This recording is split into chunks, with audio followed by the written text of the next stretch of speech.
Halo teman-teman semua, apa kabar?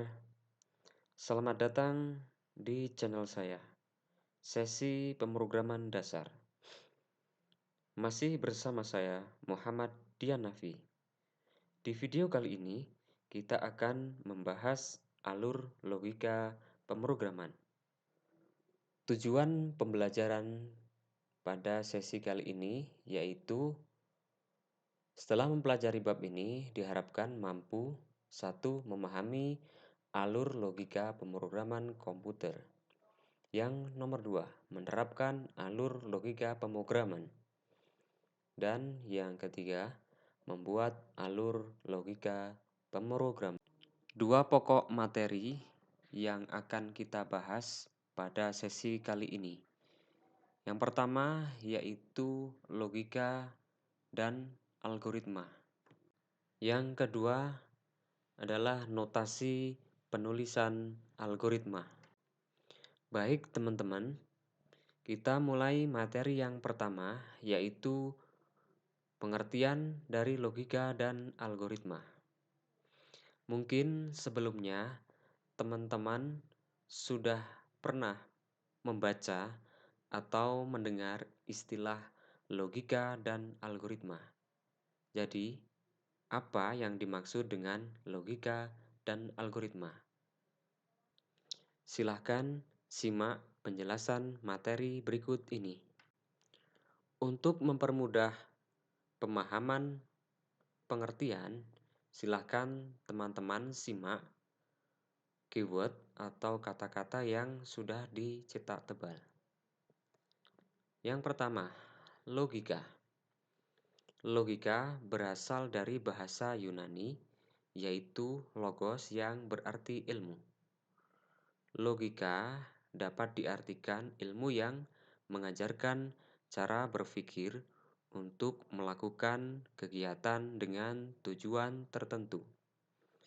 Logika adalah kemampuan seorang manusia untuk berpikir dengan akal tentang suatu permasalahan untuk menghasilkan kebenaran yang dapat dibuktikan dan dapat diterima oleh akal. Kemudian istilah logika itu juga identik dengan sesuatu hal yang masuk akal atau masuk dalam penalaran. Algoritma. Sebelum kita masuk ke definisi algoritma, di sini ada sejarah algoritma, yaitu berasal dari ilmuwan Arab yang bernama Abu Ja'far Muhammad ibnu Musa al-Khwarizmi yang merupakan penulis dari buku yang berjudul Al-Jabar wal Muqabalah atau di kalangan barat dikenal dengan istilah algoritma atau algoritma. Dalam bahasa Indonesia sering kita sebut algoritma. Definisi algoritma. Algoritma dapat diartikan urutan penyelesaian masalah yang disusun secara sistematis menggunakan bahasa logis untuk memecahkan suatu permasalahan. Menurut Rinaldi Munir, algoritma adalah urutan langkah-langkah logis penyelesaian masalah yang disusun secara sistematis. Sedangkan menurut Kamus Besar Bahasa Indonesia, algoritma adalah urutan logis untuk pemecahan masalah. Dari pengertian di atas, dapat disimpulkan bahwa logika dan algoritma adalah ilmu yang mempelajari cara penyelesaian suatu masalah berdasarkan urutan langkah-langkah terbatas yang disusun secara sistematis dan menggunakan bahasa logis dengan tujuan tertentu.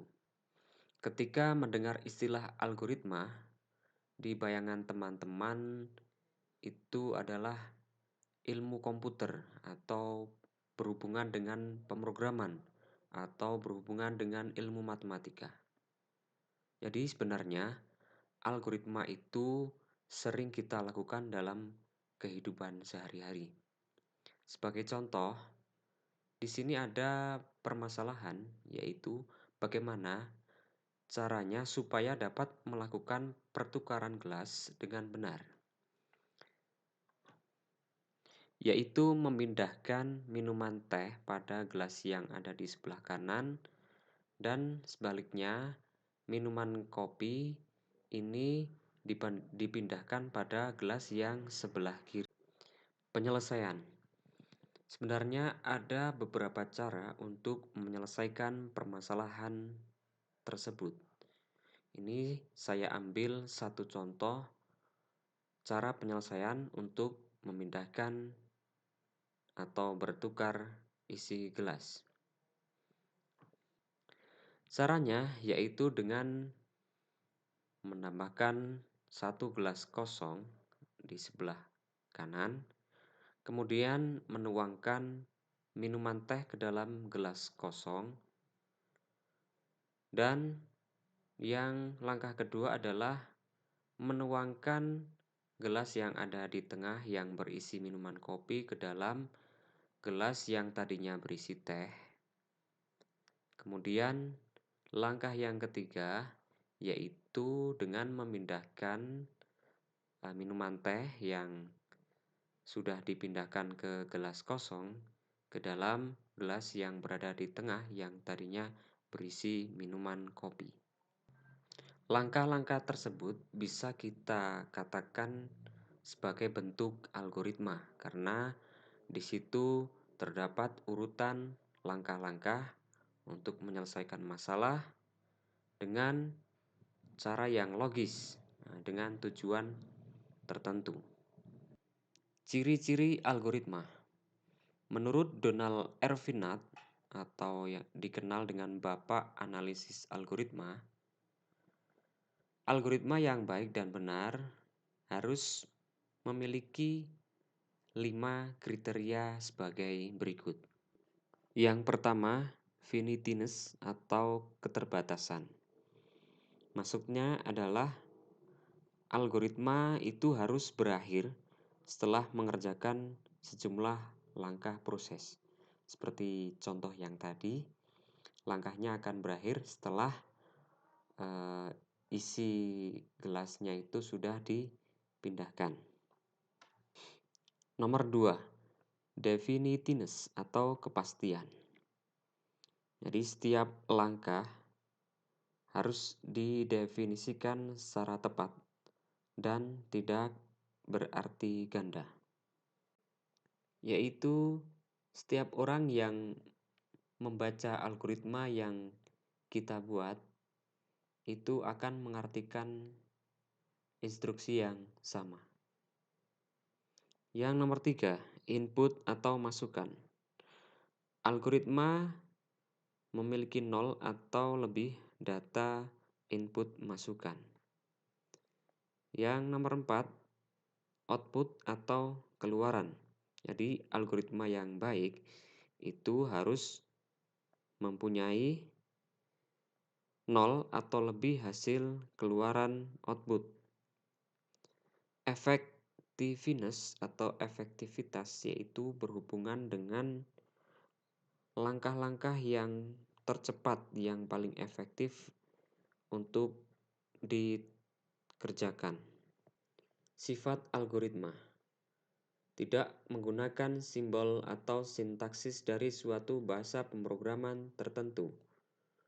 2. Tidak tergantung pada suatu bahasa pemrograman tertentu. 3. Notasi-notasinya dapat digunakan untuk seluruh bahasa pemrograman. 4.